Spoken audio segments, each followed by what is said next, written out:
नमस्कार मित्रांनो, मुंबई उच्च न्यायालयामध्ये क्लर्क या पदासाठी 129 या पदासाठी जाहिरात निघालेली आहे। त्यासाठी पेमेंट असणार आहे बेसिक हे 29,200 रुपये असणार आहे। सध्या 53% डीए मिळतो, म्हणजे असा टोटल 57,036 रुपये पगार मिळतो। तर 54,116 हा इन हँड सॅलरी, हा पहिला पगार तुमच्या अकाउंटला येणार आहे। तर या ठिकाणी पगार पण चांगला आहे। या पदासाठी अर्ज कसा करायचा, या परीक्षेची प्रोसेस कशी असणार आहे याबद्दल सर्व या व्हिडिओ मध्ये पाहूया। तर या परीक्षेसाठी 3 टप्पे असणार आहे। या स्क्रीनिंग टेस्ट होणार आहे, 150 मार्कांची ती टेस्ट होईल। त्यानंतर टायपिंग टेस्ट होणार आहे 20 मार्कांची।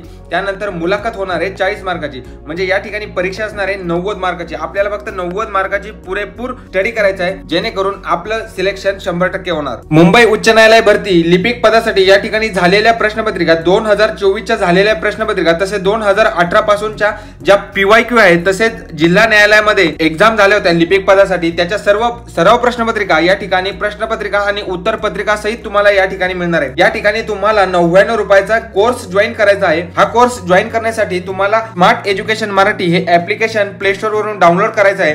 या ठिकाणी तुम्हाला मुंबई उच्च न्यायालय लिपिक या पदाचा कोर्स दिसेल। त्या कोर्स मध्ये 99 रुपयाचं पेमेंट केल्यानंतर तो कोर्स ओपन होईल आणि तुम्हाला संपूर्ण जे मटेरियल असेल, स्टडी मटेरियल असेल, नोट्स असेल, या ठिकाणी तुम्हाला 40 प्लस पीडीएफ मिळणार आहेत आणि नोट्स मिळणार आहेत। याचा तुम्हाला निश्चितच फायदा होणार आहे। मुंबई उच्च न्यायालयामध्ये 2022-2024 मध्ये जी एक्झाम झाली होती लिपिक पदासाठी, त्याची संपूर्ण प्रश्नपत्रिका आपल्या कोर्स मध्ये उपलब्ध करून देण्यात आलेली आहे। या ठिकाणी आपण पात्रता पाहून घेऊया। ओपन कॅटेगरीसाठी 18 ते 38 वर्ष उमेदवार या ठिकाणी अर्ज करू शकतात।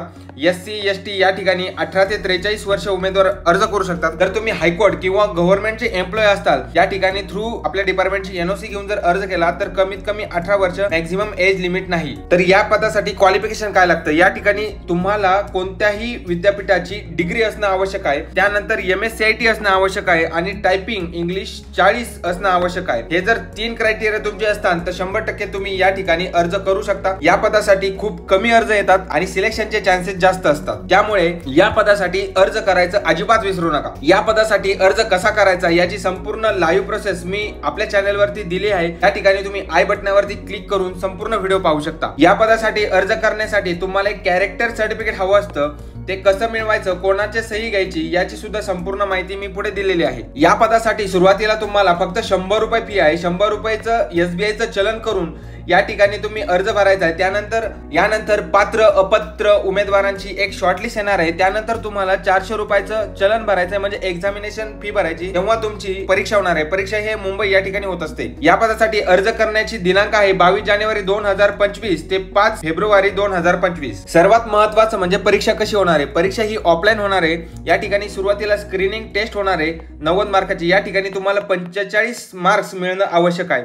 या ठिकाणी विषय असणार आहे मराठीचे 10 प्रश्न, इंग्रजीचे 20 प्रश्न, जनरल नॉलेजचे 10 प्रश्न, जनरल इंटेलिजन्सचे 20 प्रश्न, अरिथमॅटिकचे 20 प्रश्न आणि कम्प्युटर नॉलेजचे 10 प्रश्न, अशी टोटल 90 प्रश्नांची 90 मार्कासाठी ही परीक्षा होणार आहे। या ठिकाणी निगेटिव्ह मार्किंग नसते। आता जे उमेदवार या ठिकाणी स्क्रीनिंग टेस्टला फेल होतात त्यांना टायपिंगला अलाउड केलं जात नाही। दुसरा टप्पा आहे टायपिंग टेस्ट। या ठिकाणी कॉम्प्युटरवरती टायपिंग टेस्ट होत असते। या ठिकाणी टायपिंग टेस्ट साठी वेळ असतो 10 मिनिटं। टायपिंग पॅसेज म्हणजे 400 वर्ड्स असतात। मिनिमम मार्क्स पासिंग क्रायटेरिया आहे 10 मार्काचा। आणि तिसरा टप्पा आहे वाया, म्हणजे या ठिकाणी मुलाखत होणार आहे। मुलाखत ही 40 मार्काची होणार आहे। आपल्याला पासिंग होण्यासाठी कमीत कमी 16 मार्क्स आवश्यक आहे। या परीक्षेसाठी संपूर्ण सिलेबस एकदा पाहून घेऊया। मराठीमध्ये 10 प्रश्न येणार आहेत, grammar, construction, science, uses of word. त्यानंतर इंग्लिश मध्ये सुद्धा spelling, grammar, construction of sentence, uses of word. 20 प्रश्न इंग्रजीचे असणार आहे, जास्त वेटेज दिलेला आहे। नंतर GK चे या ठिकाणी 10 प्रश्न असणार आहेत। आपले महाराष्ट्राच्या रिलेटेडच या ठिकाणी GK विचारलं जातं। हिस्ट्री असेल, जिओग्राफी असेल। त्यानंतर जनरल इंटेलिजन्स म्हणजे बुद्धिमत्ताचे चाचणीचे सोपे प्रश्न असतात, 20 प्रश्न या ठिकाणी विचारतात। त्यानंतर अरिथमॅटिकचे असतात, गणित असतं 20 प्रश्न, ऍडिशन, सबट्रॅक्शन, डिव्हिजन हे सुद्धा सोपं असतं, याचे 20 प्रश्न असतात।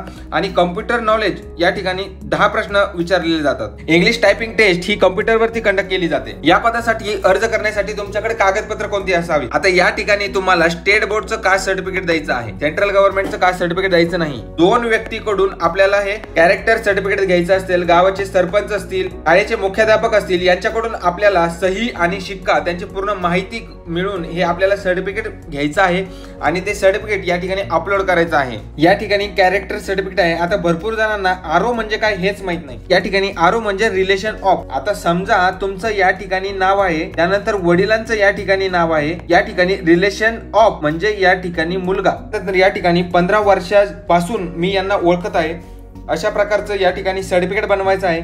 या ठिकाणी तुम्ही मुख्याध्यापक असेल, सरपंच असतील, गावचे प्रधान असतील, यांच्याकडून तुम्हाला या ठिकाणी सिग्नेचर घ्यायची आहे। त्यांचं नाव, त्यांचा व्यवसाय काय आहे, त्यांचा पूर्ण पत्ता, या ठिकाणी त्यांचा मोबाईल नंबर, तारीख आणि या ठिकाणी तुम्हाला शिक्का घ्यायचा आहे।